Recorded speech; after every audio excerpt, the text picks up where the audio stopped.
দেখেন আমাদের এই ল্যাপটপের উইন্ডোজ ওপেন হচ্ছে না, এবং কিছুক্ষণ রাখার পরে যে ডিসপ্লে এরকম দাগ দাগ চলে আসতেছে। সিমটম অনুভব করতে পারি, সেটা হচ্ছে যে আমাদের র্যামের মধ্যে কোনো প্রবলেম থাকতে পারে। ঠিক আছে, তো আমরা এখন এই র্যামটাকে খুলে ওয়াশ করে তারপরে আবার লাগাই দেখব।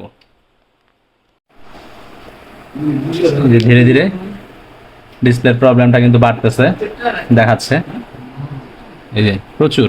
ওকে, তো আমরা যখন র্যামটা খুলছি, র্যামটা খোলার পরে র্যামের মধ্যে র্যামের যে দাঁতগুলো আছে এই দাঁতগুলোর মধ্যে অনেক ময়লা পাইছি। তো এই ময়লাগুলা আমরা ইরেজার দিয়া ওয়াশ করে দিছি।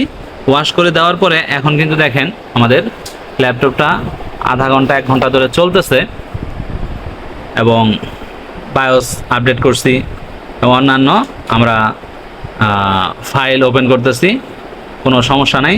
তো আমরা একবার বন্ধ করে আবার চালু করে দেখি যে আমাদের আর কোনো প্রবলেম করে কি না। তো আমরা ল্যাপটপটি আবার অন করছি, অন করার পরে দেখি, এবং কিছুক্ষণ আমরা চালায় দেখব। এখন এক ক্লিকে কিন্তু উইন্ডোজ ওপেন হয়ে যাচ্ছে, আর কোনো প্রবলেম করতেছে না। তার মানে এই র্যামের ভিতরে যে ময়লাগুলো ছিল, এই র্যামের যে ফাঙ্গাস ছিল, সেই ফাঙ্গাসগুলোই প্রবলেম করতেছিল এবং প্রপারলি উইন্ডোজ ওপেন হতে দিচ্ছিল না।